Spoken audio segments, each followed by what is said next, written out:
Hello. Welcome, and thank you very much for joining us tonight. I'm going to stand over here to the side so we can see our poets.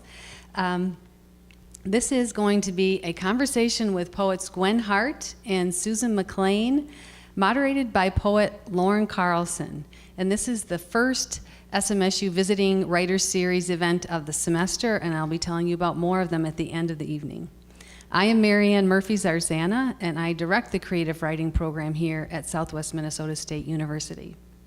Today, I'm very pleased to introduce Iowa poet Gwen Hart on your left here. Gwen has earned creative writing degrees from Hollins University in Virginia and Minnesota State University, Mankato. She has a PhD in rhetoric and composition from Ohio University. She's a professor now at Buena Vista University in Storm Lake, Iowa. Her new poetry collection is The Empress of Kisses, winner of the X.J. Kennedy Poetry Prize. She's also the author of the poetry collection Lost and Found. I'm also very pleased to introduce you to poet Susan McLean, author of The Whetstone Misses the Knife, winner of the Donald Justice Prize. She's also the author of The Best Disguise, recipient of the 2009 Richard Wilbur Award. Susan earned a PhD in British literature with a specialty in Renaissance drama at Rutgers and was hired at Southwest Minnesota State University in 1988. She started writing poetry again after a long hiatus in 1990 with the encouragement of her SMSU poet colleague, Phil Dacey. Finally, I'm delighted to introduce you to poet Lauren Carlson, who I'm shadowing her here, who will moderate the conversation today. Carlson is a writer and poet, mother and wife living in Dawson, Minnesota. She trained at the C. John Weberg Center for Spiritual Direction at North Park Theological Seminary and received her certification in spiritual direction. Lauren has published work in several online journals and writes regularly for Spiritual Directors International, an organization committed to tending the holy across faith traditions around the world. She holds an MA in English from Grand Valley State University and was recently awarded an Emerging Artist Grant from the Southwest Minnesota Arts Council for her work in poetry. She has a book that she created herself called Pocket Poems. After the reading, you may purchase books by the poets and have them signed. Please join me in a warm welcome for Gwen, Susan, and Lauren.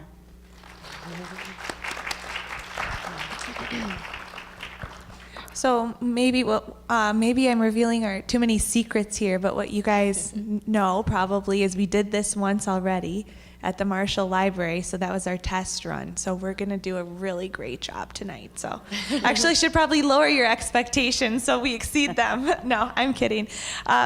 What I'd like to begin with is a quote from Pablo Neruda, and it's from one of his poems, but he has a line where he says, "And it was at that age poetry arrived in search of me." So I'd like to start out asking both of you to talk about the age that poetry arrived in search of you. And I'm going to go with Gwen first because I know she has a poem about it in her book. Thank you. So I will answer that question by reading the title poem from the book. This poem is titled The Empress of Kisses, and it's based on a childhood memory.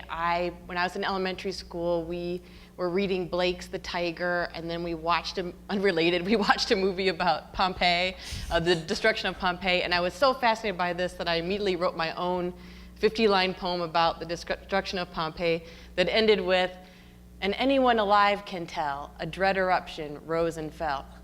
So I brought this poem home, and my mother, to her credit, instead of saying, "Well, you're a weird kid, and what did I do to deserve this?" She said, "That's it, we're going to the bookstore," and we found a book by X.J. Kennedy called Knock at a Star, and it's a wonderful book about reading and writing poetry with kids. So if you have kids at home or younger brothers and sisters, I highly recommend it. It's out in a new edition since I was a kid, but it's X.J. Kennedy, Knock at a Star.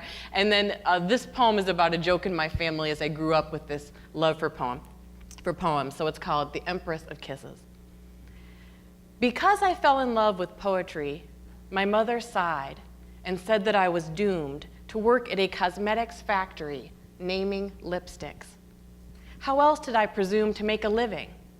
And so I buckled down, the only red umbrella in the crowd, pearly froth of a bubble bath just drawn, glow of Christmas lights beneath a shroud of snow blanketing the sugar maple. My mother scoffed, "Don't you understand these have to fit on tiny lipstick labels?" Her ridicule could not slow my hand. I glimpsed my future. Nothing could eclipse 1,000 kisses from 1,000 lips. Thank you. So I'm going to move to Susan, and I like your story personally about form and rhyme and enjoying poems that rhyme. And I'm wondering if you'll just share a little bit with us about your journey back to poetry, because it sounded like it snuck up on you at a young age, but some decisions, how did you put it, teachers' decision, other people's idea of what poetry should sound like sort of stopped you for a while. Yes, I was very fond of poetry from an early age. I had a grandmother who knew poems by heart, and she would recite them for us. I also was exposed to things like Dr. Seuss and Mother Goose and A Child's Garden of Verses. So I wrote my first poem when I was about 7 and kept writing off and on, but then at 10 I discovered my mother's college English textbook and really discovered what poetry could do. So then I started doing it more and more, but by the time I got to the end of high school, everybody was discouraging me from writing in rhyme and meter because they said, "Oh, that's long gone, don't do that." And I didn't really want to write free verse as much as I wanted rhyme and meter, so I just gave up poetry. And then 19 years later, after I'd gotten the job here, I was talking to my colleague Phil Dacey about it, and he encouraged me to start up again. And by that time, it didn't matter to me as much what other people thought of it. I knew that I loved poetry, and that was all that really counted at that point. Thanks so much for sharing about your journey in poetry. And I love what's encouraging to me is that that spark stayed with you 19 years and it didn't leave. So if there's anybody out here who's been wanting to write poems for a long time or maybe hasn't started yet, I would just encourage you to find things you like to write poems about. And that's where I'm going to kind of move into our next subject, because in both of these books, you'll find a wide range of probably unexpected topics. And I know we had Gwen earlier today talked about this idea of an unpromising subject for poems. And this kind of came up because we were talking about, well, both of you guys are educators, but in both of your poems, both of your books, you talk about poems where there's a point of tension or something an educator does has a big effect on your life, or something that happens at school has a dramatic effect on your life. So I'm going to invite you to share some of those poems, and I'll have maybe Susan read first since she hasn't read yet.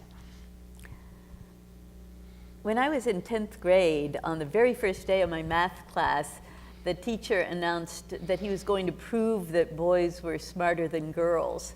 And that was rather traumatic to me because I'd been doing well in school up to that point. And suddenly here was somebody who was saying that I was categorically worse than every boy in the class. And it really had a squelching effect on me. My parents were scientists, so I actually did pretty well at math. And yet it did kind of affect my interest in math and sent me off in a different direction. This is called X is not equal to Y. Mr. Desiraga, whose claim on the first day of 10th grade math that boys are smarter than girls became the roadmap for my present path, to prove his point, asked who knew who McAdam was. I did, in fact. What's aggregate? I knew that too, as well as that his deck was stacked. Winning, I knew I'd also lost. Infinite possibility was mine no longer. I had crossed into a region closed to me, where every step was blocked or mined. Nothing I did could change his scorn of me and all my lesser kind. Feminists are made, not born. And we had talked earlier about how wonderful it was that her teacher inspired her to become probably that with which he did not agree. The irony. And I'm just going to connect with what Susan was talking about with one short poem and one little bit longer poem. So because you're reading about 10th grade math, I wanted to read my poem called 10th Grade English. I think maybe there's something about the 10th grade when you start to wake up and question what is going on, and are people telling you the truth? So this is 10th grade English. Asthmatic Mrs. Reed, who screamed when she sneezed and sneezed without warning, refused to read a poem straight through without stopping to explain the meaning. Seized by spasms she could not control, she would not let our lives be full, uninterrupted, lyrical. And I remember sitting there and thinking, you know, someday I'm going to read a poem straight through. I'm going to read the whole thing from beginning to end before I decide, you know, what it means. So that was, you know, again, by showing us the wrong path. She showed us the right path. And the second poem I want to read is called The Girls' Lavatory. And I wanted to read this because Lauren mentioned I had a draft of this poem in a graduate school workshop with Eric Trethaway, who had this big black pen, and he would say, "Let me take out my gun," and then he would mark up, you know, your poem. And he had written on my poem, The Girls' Lavatory, a most unpromising subject. And he meant, you know, just why don't you just not write this poem? But I thought, wow, I love that. You know, yes, that's what I'm going to do. I'm going to take the most unpromising subject and make it into something. You know, that I loved that as a challenge. So this is The Girls' Lavatory. The downstairs lav was always unlocked, crammed full of smokers and hairsprayers. Fat Rachel, the beast from the east, liked to kick stall doors in on people, so the hinges hung loose or broken. The school employed Chad King, my ex-boyfriend, to paint over the graffiti each summer, which he enjoyed since he could always add something new about me. Every year, the lav changed color, gray, blue, lichen green, a whorehouse combination of pink with red trim. But every year, it looked the same. Empty paper towel dispensers, overflowing garbage cans, blooming tampons in the toilets, painted windows sealed tightly against escape. That last part at the end always makes me a little nervous. I don't like the idea of being stuck in the girls' lavatory in 10th grade. Or high school at all. It is frightening. It's very frightening. So I think what this is good because it's sort of leading into our next question, because we've been talking a little bit about how poets maybe have a desire to rebel against a strict form, yet both of you are poets that write in form. So I would like to lead into our discussion on a sonetio, and maybe Susan, you can start us off and explain a little bit about the form and something to keep in mind while we're hearing the conversation. I took this line from a Wendell Berry poem essay where he talks about the use of form, and he points out it's the impeded stream that sings. The mind that is not baffled is not employed. And so I love this idea of looking at form as something that baffles us and employs us. And then we're going to talk about when to break the rules a little bit. A sonetio was invented by the poet Kim Addonizio, and she starts with a line that she's taken from somebody else's sonnet, and then picks one word in that line and repeats that word in every other line of the sonnet. And sonnets are normally 14 lines long, so you'll hear that word a lot, but often in various combinations, so it doesn't sound like exactly the same word each time it comes around.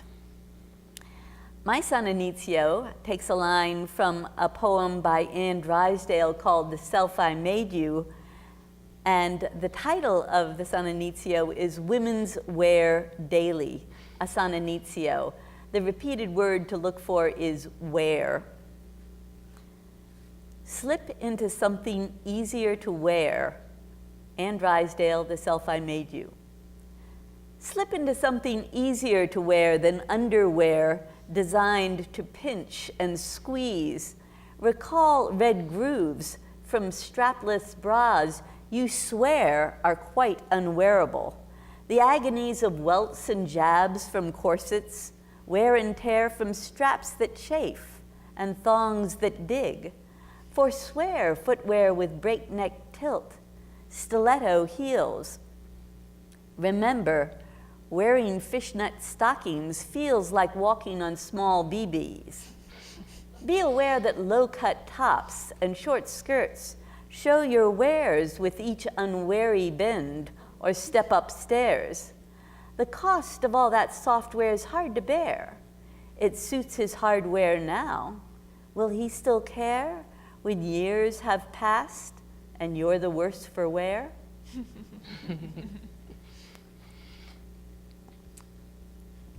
And I also have a son, Inizio, and part of the explanation that Kim Adenizio has, she has a really funny fake historical description of why it is. And she says that the original inventor was a thief who was sent to one of the lower levels of hell in Dante's Inferno. But he was, Vanni Fucini was a thief, so you steal part of someone else's poem, right, and then you use it in your own poem. So my poem's a double sonetizio.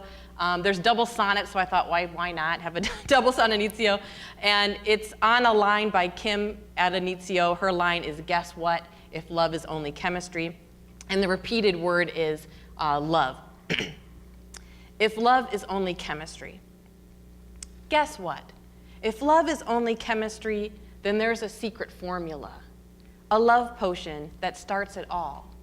The lover's hand on another's lovely thigh, all the waiting to be loved parts of the body on fire, loving the suspense as much as they'd love to jump to the front of the line.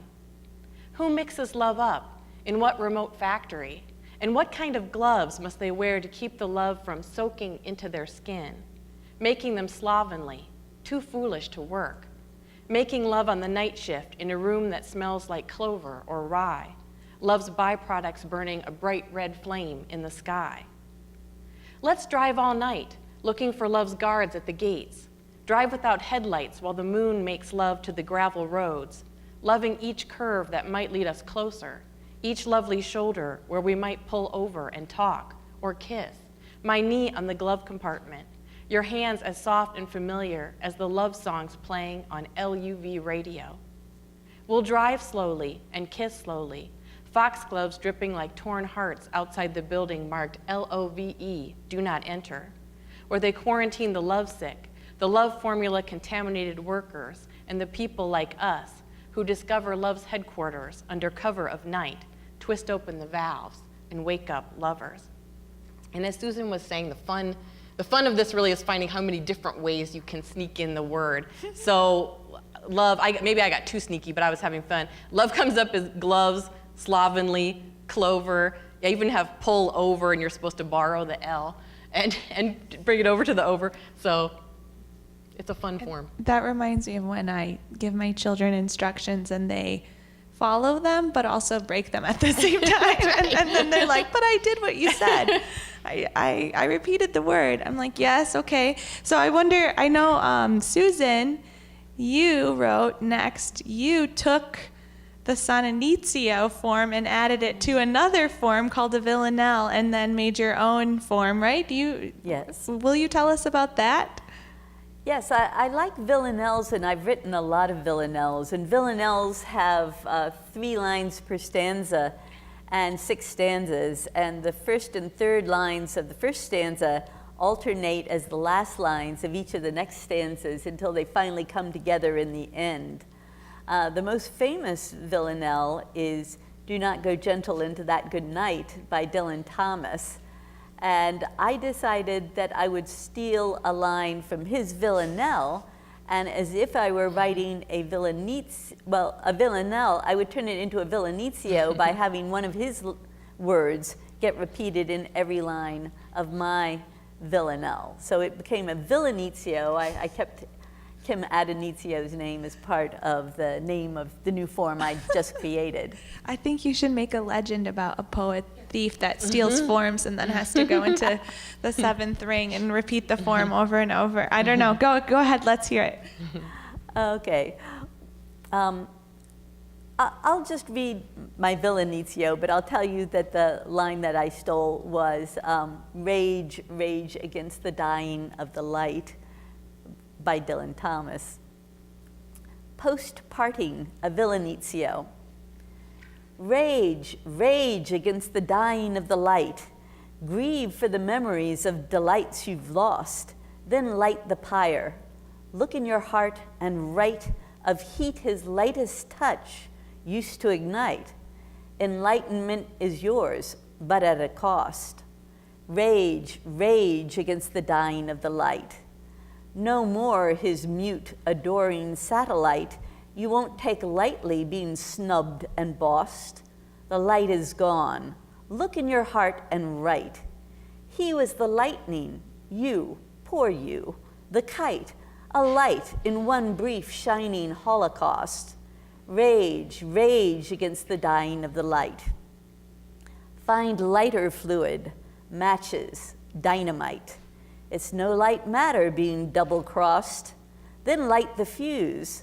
Look in your heart and write, call him a lightweight loser, parasite. Picture him lightly tarred or albatrossed.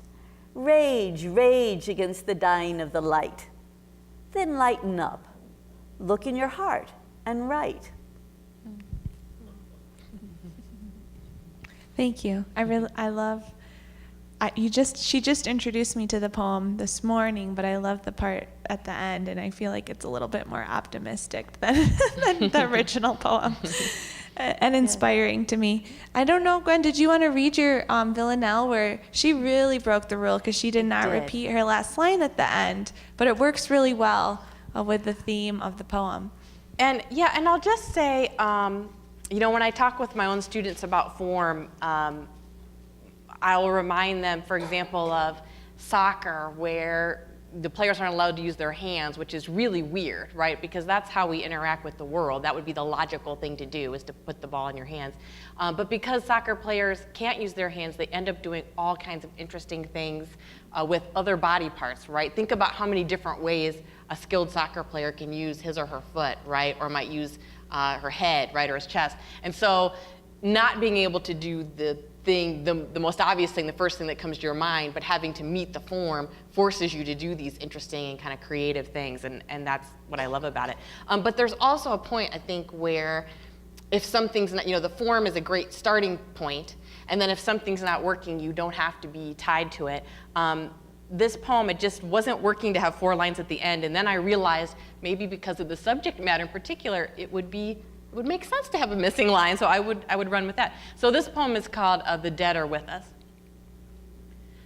The dead are with us when they sing. Though we can't see them anymore, they sing in very little things. They sing in clinking wedding rings, in zippers of the clothes they wore. The dead are with us. When they sing, we hear their teaspoons jangling in the corners of our kitchen drawers. They sing in all these little things. Their voices are not sparkling, not melodious or pure, but they are with us when they sing. And we prefer that, anything, to silence, to the words no more. We look for every little thing, each pocket, box we can explore. We feel them with us when they sing, and that is not a little thing.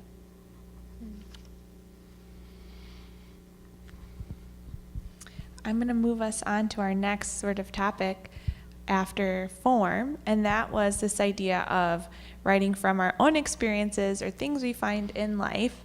And I'm really excited. Well, I shouldn't say I'm excited because of Susan's next poem, but to me, it's so wonderful that poems can really be about anything. There's not really anything you can't write about. Like we've just had a poem about the girls' lavatory.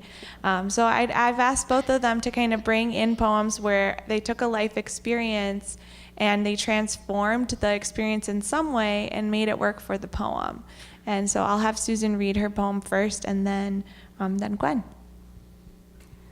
I took a workshop on the villanelle once, And the person who was teaching it, Julie Kane, asked us to make a list of things we thought would be good topics for poems, and another list of things we thought would be terrible topics for poems. And then she insisted that we write a poem with one of the terrible topics. And on my list, I had endometriosis, because I thought nobody can possibly make a poem out of endometriosis. But then I started to think of rhymes for it.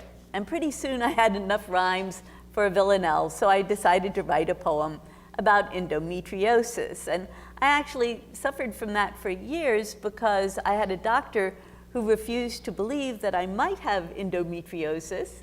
I later found out that doctors are told that if patients self-diagnose, it's a sign that they're just inventing their illness. So you should ignore anything that the patient thinks is wrong with him or her.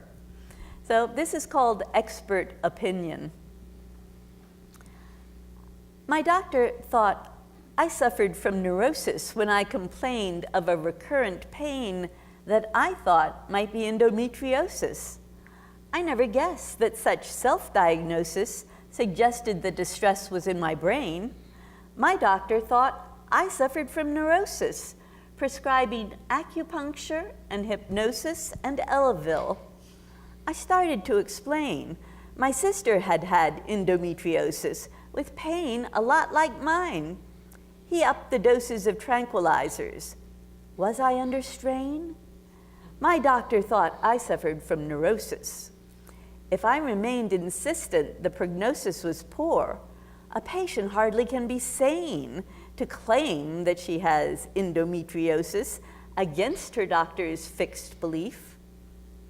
Psychosis was possible. Perhaps I used cocaine? My doctor thought I suffered from neurosis. A surgeon, though, found endometriosis. That's just slightly exaggerated. Cocaine was not actually mentioned by the doctor, but most of the rest of that is pretty accurate. So yeah, you can bend reality sometimes to fit the rhyme, right? Yes. I'm going to read a poem called Junk Necklaces, and these were part of my book. Is one section is called Love Songs for Generation X, and it's poems about the 1980s. I was teaching a class about the 1980s during January term, and my students were really enthusiastic about it and got me thinking about all these things that I remembered from the 80s. And so one of them was these junk necklaces, which were, they were plastic. It was charm necklaces, and they were plastic, and they had, I remember I had a bright yellow, someone's nodding, you had one of these, and it was a chain, and then, yeah, they were awesome, and you could get the charms in the bubblegum machine. You know, they were in the little plastic bubbles, you never knew what you were gonna get, and you get all these things. And so I started thinking about these necklaces, and I didn't know where it was gonna go, but I looked up and tried to remember what were all the charms and what did I have and everything. And so this is the poem, and then I'll say a word about it. This is Junk Necklaces. We carried with us all the junk that we could ever, never need, from toilet bowls to arrows, rocket ships to sea monkeys, harmonicas to snakes to fishing poles. My favorites were the charms with moving parts, the roller skate with wheels that really spun, the baby bottle I could screw apart, the abacus that added 1 + 1. Attached to every charm were tiny bells that shook and shimmied brightly as we walked, so you could hear us coming down the halls with wrenches, strawberry or chocolate malts, alarm clocks, teacups, robots, treble clefs, each girl a jangling world unto herself. And when I started thinking about it, you know, and these were actually outlawed at a lot of schools because they were so loud. You were making this racket coming down the hall, and so you weren't allowed to wear them. And I started thinking about them as really a kind of a empowering thing, you know, that you had all this stuff and you carried it with you, and it was as if you were self-sufficient, even though obviously you couldn't use any of it. But it just seemed like this, you know, it was this wonderful thing where you had everything you could ever never need, you know, including ridiculous things like spaceships. But it was really fun. Oh, will you read? You read that one this morning about the woman, shoes. the woman who has happiness, or Yes. if then you could. Sure. Because I Yes. feel like that's another example of. Yes. Okay. So this is the villanelle, and it's called Happiness, and it's on a photo in a fashion magazine. So you have to picture that you're looking at this picture in the magazine. Happiness. I want the blue dress and the shoes, the strappy two-toned high heels topped with velvet bows. If I had them, I think I would be happy. Then I realized the model in the snappy convertible, the girl with the curves and upturned nose, is who I want to be. The shoes, the strappy blue dress, are bonuses, the glitzy wrapping covering the gift of her perfect body. Lord knows if I were her, I think, I would be happy. In addition to her body and all the trappings, I could use some better lighting, some makeup pros to help me flaunt the dress and shoes, the scrappy attitude. Wanting so much is sapping my strength. I look out at the drying windrows. If I were anywhere else, I would be happy.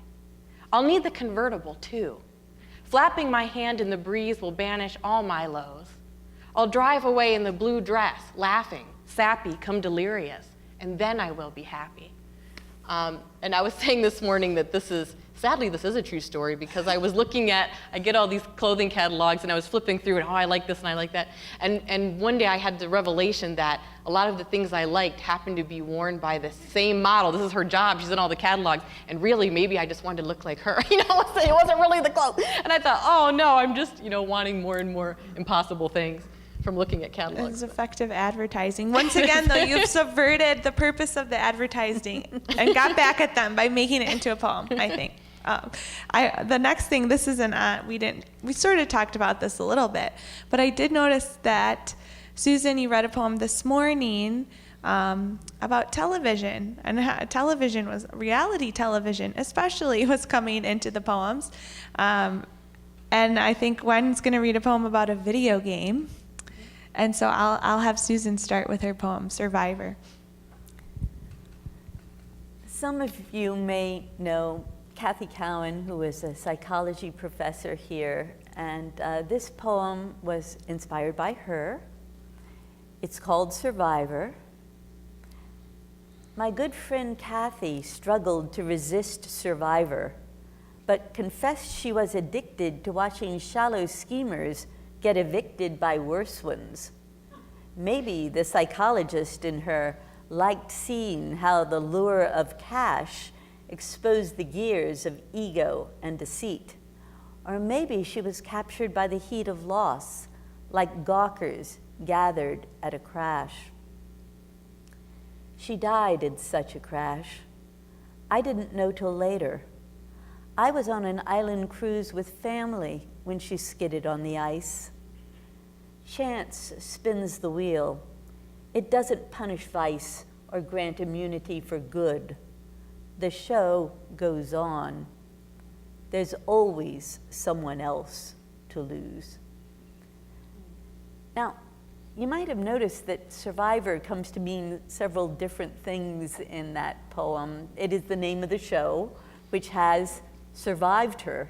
The show still goes on, she's gone. But it's also alluding to survivor's guilt. When people are left behind, they often feel guilty for surviving in a way. So all of those things are puns on a word, but they're not meant to be funny puns.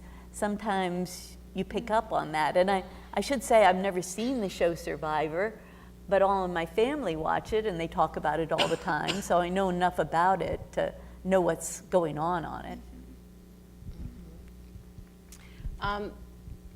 This poem I'm going to read is titled Surviving the Oregon Trail, and it came up because of a news story I read, and I have a little epigraph from the news story that I'll read.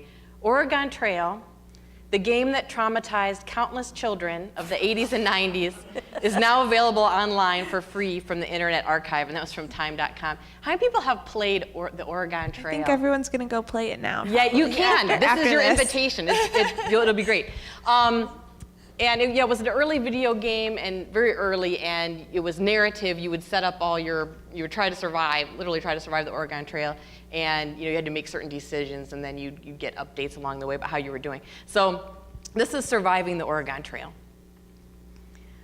My brother and I drove oxen for hours that summer, taking turns strategizing, curled up in our father's imitation leather den chair, sucking on grape popsicles while trying to get past the non-potable water, wagon fires, and swollen rivers. The main life lesson was that no matter how many yokes of oxen you travel with, how many sets of clothing and stores of food you lay by, how skilled you are at shooting rabbits and bears, no matter if you are a banker from Boston, a carpenter from Tennessee, a farmer from Illinois, or a sixth grader from Ohio, you can expect to face a number of very difficult trials. You can get stuck for days in a blizzard, try to subsist on melted snow, burn buffalo chips for heat, get up to let the dog out, attempt to ford the river, opt to take the toll road, turn the air conditioning up, come down with dysentery, choke on squirrel meat, break an axle in the mud, run out of bullets outside of Fort Hall, hire an Indian guide, pause to answer the phone to assure your mother you are still alive, although barely. Trade your winter clothing for more oxen. Trade your oxen for more wagon wheels. Break your arm, break your other arm, break your leg, contract typhoid fever, order a Domino's pizza. Check your progress on the map. Crack open a Coca-Cola. Infect your companions with typhoid fever. Try to survive on starvation rations. And finally, come to understand that all of your choices are like spokes in a wagon wheel leading not back to Independence, Missouri, or onward to Willamette, Oregon, but straight to the heart of suburbia, where in the end you die, tilted back in your father's chair, with your left hand burnt orange from emptying a bag of Doritos, your right hand curled like a claw on the space bar, and your bootless, sunburned heels buried deep in the wall-to-wall carpeting. And I started thinking about, when I started writing about this, that the irony was to be able to play this game in the 80s, you had to be affluent enough to have a computer in your home, and we had one because it was my dad's for work, and of course he wasn't home during the day. We got to play it, but you had to be affluent to play a game about deprivation and starvation and death, and so it was a very interesting juxtaposition. Well, I love the tie-in, and actually both of these poems, how we sort of uncovered this, the deceivingly dark content in both the Oregon Trail and a reality show like Survivor, because we're sort of entertained by these people. You had said your friend, maybe because she liked the psychology of watching them plot against one another. And it is kind of strange when you think of it, that these things are held up as entertainment, but they're really making light of things that have tremendous effect on our life. So thanks, guys. I will get to our next question. I think we can segue into this idea of little things in a poem, little things in our life can become a big thing in a poem. And when I write poetry, I like to think of it as panning for gold. So I'm sort of got this pen, and that's my little pan, and I'm going through the dirt and grit and everything that happens in my day-to-day life, and I just don't know in the writing process when the water's going to bring something over that's going to sparkle a little bit. So I'm just down like there in the muck, and anything could become a poem. So I'm going to ask a couple of you guys to read. I think Susan has one about a waterfall and this like strange combination of circumstances that really led to a marvelous poem simply by being aware of what was going on around her in the outdoors. And then Gwen has a few other, I guess I'm not sure. She'll surprise us with something. A few years back on Valentine's Day, I was up in Minneapolis and happened to see Minnehaha Falls for the first time in many, many years, and was disappointed to see that somebody had spray-painted graffiti across the frozen falls. It wasn't very attractive that way, but I immediately knew that I had a spark of a poem there. It was just so bizarre to see somebody writing on a frozen waterfall that way. So this is called Minnehaha Falls. It takes a certain nerve to scrawl graffiti on a waterfall, defacing not the rocky shelf it falls from, but the falls itself. Where but in Minnesota will a rushing cataract stand still, while slogans in blaze orange are sprayed across the spill of the cascade? A miracle, a rare device, stalactites of blue-shadowed ice emblazoned with an urgent screed we cannot overlook nor read. But time, as it unlocks the spray, will scrub the vandal's words away, as surely as his epitaph, when nature has the final laugh. So it was a sheer coincidence that the name of the falls, Minnehaha, sounds like a little joke, but turns out the joke's on the vandal, that he can't leave his mark. No matter how hard he tries, nature will always scrub every sign that he was ever here away eventually. I think I'll read this poem. It's called Your Heart is a Rubik's Cube. And one thing you need to know about this poem is in the 80s, when everybody had the Rubik's Cubes and nobody could solve it, there was a little kid, I forget what his name was, but he was about 9 years old, and he published a book about you can solve the cube, and then he had figured out this method. It was something about the corners. I don't know. I still can't do it. But anyway, so that's part of the background of this poem. So taking this idea of the Rubik's Cube and then seeing what I could do with it. So this is called Your Heart is a Rubik's Cube.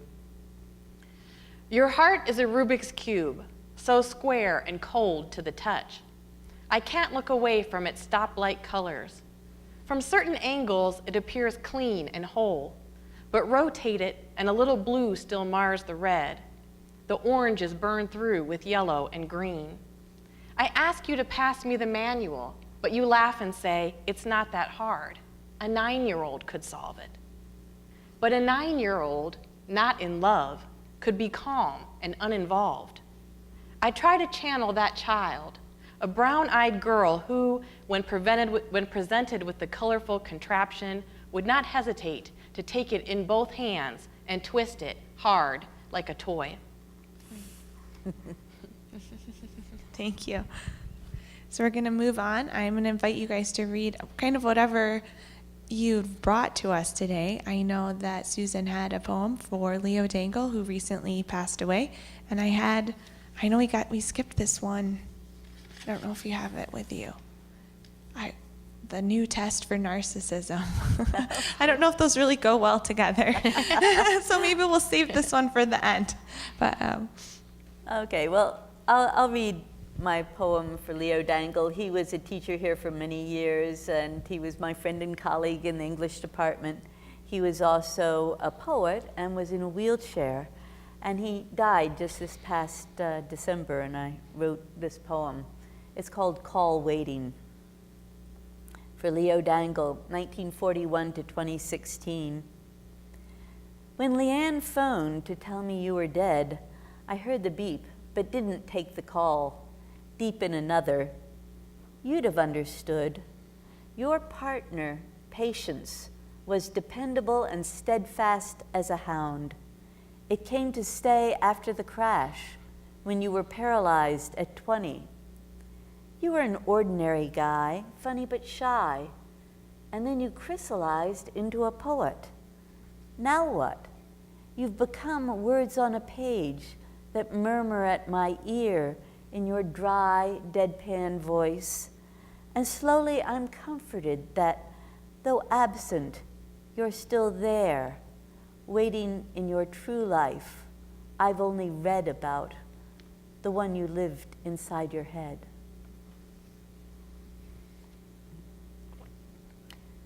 And my other poem, New Test for Narcissism, was actually inspired by an article in the Washington Post that said that there was a new one-question test that was just as accurate in determining whether somebody was a narcissist as the previous 40-question test.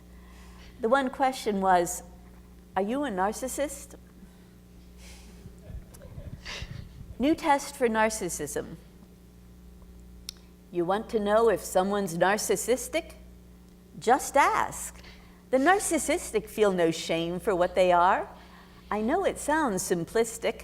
You needn't ask them devious, sophistic questions that dissemble your true aim. One query yields as valid a statistic. Just ask.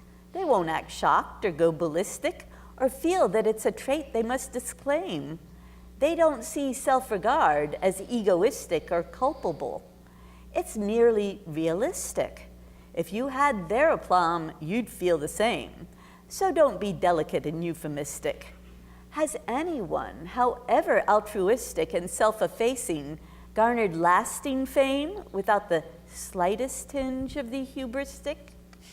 Even in artwork at its most artistic, the artist's always peering from the frame. You want to know if someone's narcissistic? Just ask. It's simple, yes, but not simplistic.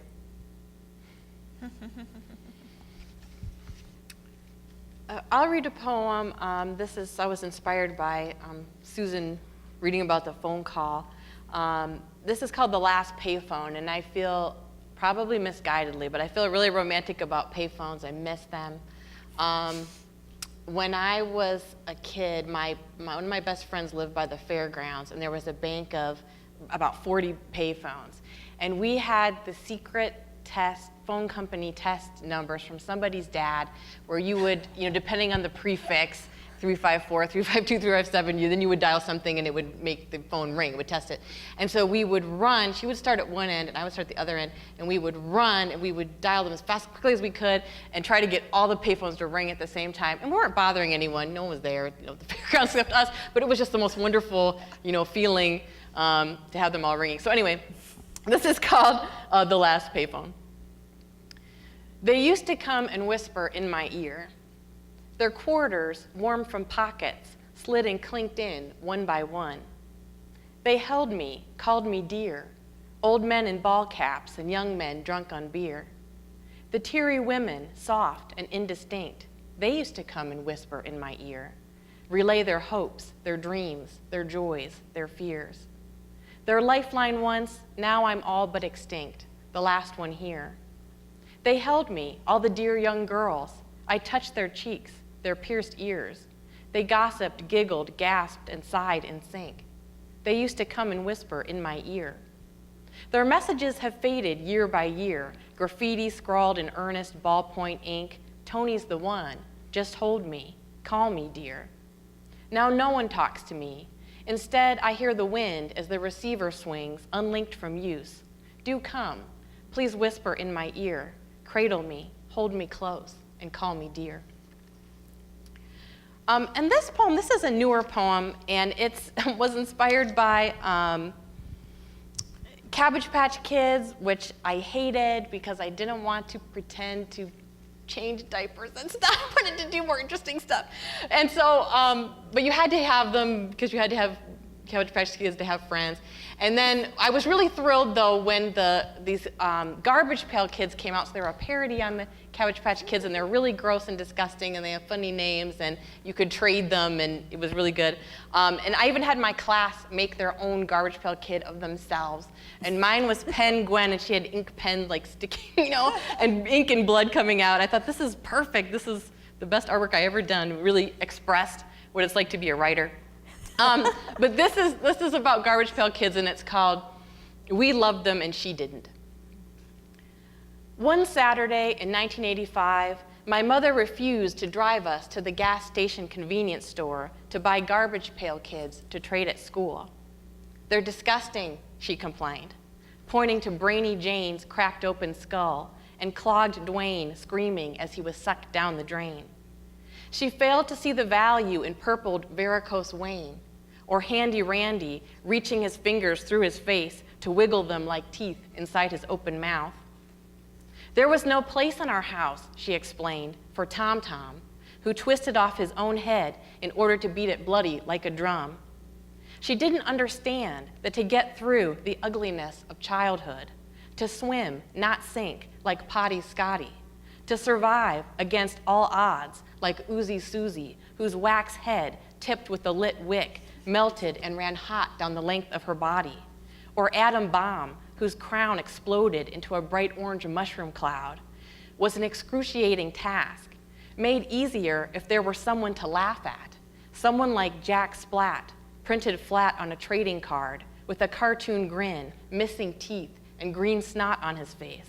Someone not you, not even real, but still your very own, to keep, to trade, to tear in half, to shout at, ah, gross, as a spout of guts ruptured across the paper and you bled all of your feelings out, and slid them carefully into a 3-ring binder with clear plastic sleeves. 3 faces to a line, 3 lines to a page, smoothing down the emptiness, the loneliness, the loathing, and the rage. She's speechless. She's like, I don't know what to say. Well, I was thinking, you had started with the title poem from your book, and I really want Susan to read the title poem from, I guess I'll let her choose, 'cause she has, well, I did the Empress of Kisses, so if you'll read a title poem, and I feel like there's the same abrasiveness that the Garbage Pail Kids speak to in this poem, so I was contemplating that, and you caught me. I'll read The Whetstone Misses the Knife. This was actually inspired by hearing that a poet that I knew slightly had committed suicide because of an unhappy love relationship, and it got me thinking about how many people stay in unhappy relationships, because sometimes what they're getting from it is something they're looking for, even if they aren't actually happy in the relationship. So this is called The Whetstone Misses the Knife. I answered your desire to meet resistance and be honed by friction. Sharp as you were, you couldn't beat the zero sum of contradiction. Abrasion was your privilege, the only stroking I have known. Now you have lost your cutting edge, and I am just another stone. I guess a lot of people don't even know what a whetstone is anymore, so perhaps I should mention that a whetstone is a stone that people used to sharpen their knives on. So the whetstone and the knife need each other to stay sharp. Thank you. I kind of want to open it up for questions, and I'll prompt your questions by just asking you to think about the moment you were most curious about when we were up here. Hopefully it applies to poetry and not the Oregon Trail. But do you have any questions for our writers? I think I can see you.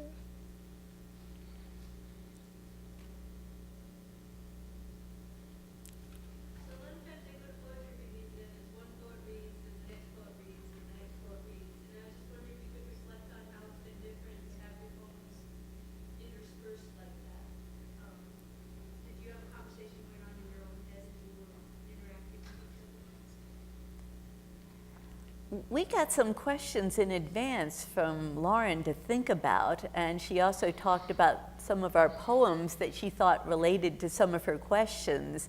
And so we had a conversation about which poems would work best with which questions. But we've made some changes too, so we're keeping it fresh by trying out new things as well. I was going to say we were breaking our form, but we needed to know the form going in. That's a good analogy. Yeah. And I think it's just been fun. I mean, and Susan and I have a lot in common, I think, as poets, because we both work in form, and there's some parallels there. So I think it's kind of fun to play off of each other. Mm-hmm. I've enjoyed it. Yes. I have a question for Gwen. I love your subject matter, particularly 80s, because I was a child then too, or a teenager anyway. And I'm curious about whether or not, as Lauren mentioned, mining for those little flecks of gold ideas. It seems like in your childhood you have lots of little flecks. Do you think there's still gold in that mine? Do you every day think of new things from your teen years? Or do you think it's like I've worked that one? It's a good question. I think it was funny. A lot of these really did come from two things. One, I'm active in the Popular Culture Association. I've been on the Gen X panel several times, and so talking about some of those things made me remember some things. And then teaching this class, this 1980s class, seeing what my students were interested in and what they didn't know and what they thought was cool about the 80s, got me telling stories and reliving some of these things. I honestly think there's probably still stuff there. I hope there is. Yeah. But it's definitely been fun. It's been a fun project to kind of go back to some of those things. I'd say you do the obvious stuff first, and then you start remembering a few of the less obvious things. And so you never know for sure whether early childhood and early experiences have been totally tapped out.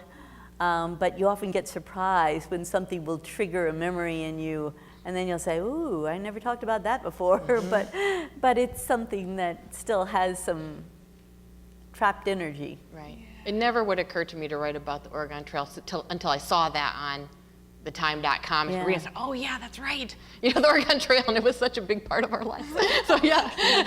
Yeah. Yeah. There's a poem in that. Yeah. I flashed on the big open pit mines up in northern Minnesota, and you know all the iron ores played out, but now they're going back, and sifting through it again. Yeah. Yes. Question for Susan. When you came back to writing poetry after your 19-year hiatus, Yeah. did you encounter yourself differently or think about poetry differently after that break? I'd have to say yes, in the sense that I was a different person by then. Your relationship to poetry when you're a teenager is something you don't have any distance from. By the time you're much older, you've got that distance, and suddenly you can see things in your earlier experiences you couldn't see when you were too close to them. So my relationship to poetry really changed, but partly it was because I had changed. It's not that poetry was different, but I was different, and so I was finding different things in it than I would have back when I was a teenager.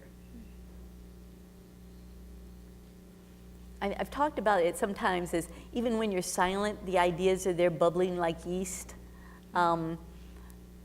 Eventually something comes out of that, even if for a long time nobody would guess that you've still got those poems inside you waiting to come out.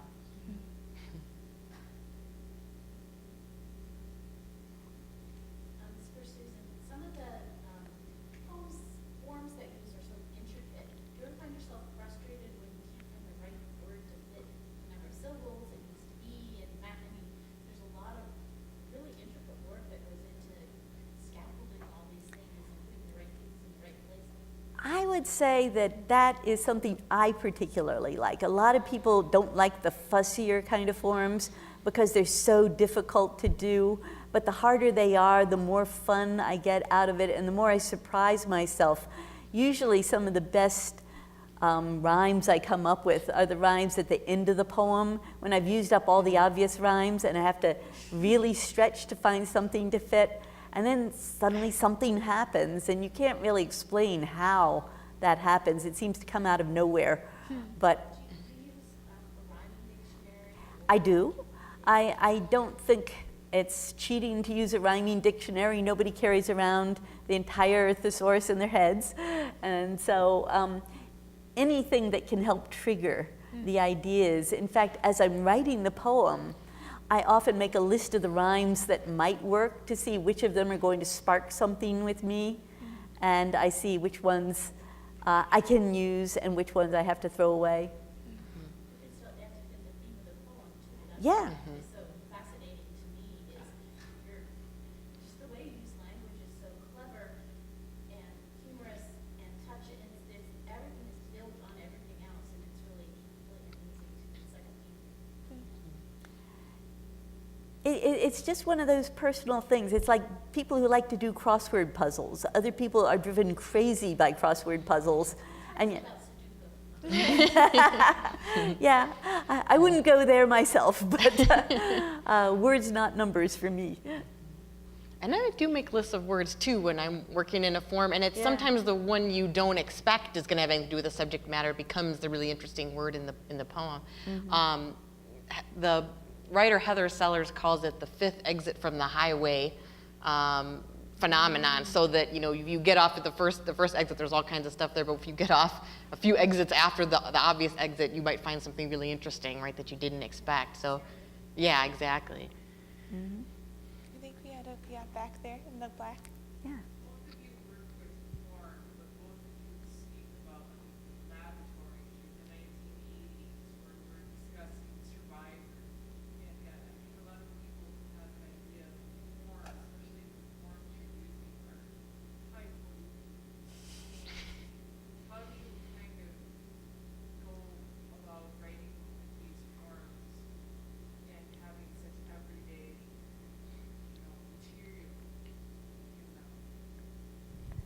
that's what makes it so fun, really. The idea that you'll surprise people if it's a sonnet about something they would think nobody could ever write a sonnet about.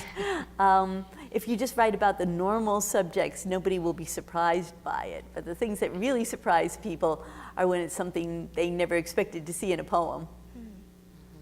And the forms are, you know, once you get comfortable with different forms, you start using them, you start to have a feeling for, oh, this subject could, you know, go in this form. So villanelle's really good for an obsession or something that, you know, repeats or recurs because it involves so much repetition. Sonnet can be a little story or an argument with some kind of reversal, you know. Sestina is really good for a story because you can have your key words and, you know, you have a lot more room to tell the story. So, you know, I think that, yes, these forms have been used for a long time, but they can always be used in a new way and for a new subject, and that's what keeps them fresh. And just to go back to my, you know, my soccer or sports metaphor, if you think about some of your favorite players, don't they make the game look new again? Don't they do something that you haven't seen before and it's only them? And, you know, that's why you love them. That's why they're fascinating to watch, right? Yes, they're still playing basketball or soccer or whatever it is, but there's something about the way they do it, right, that makes it engaging, and, you know, we can't take our eyes off of them. So.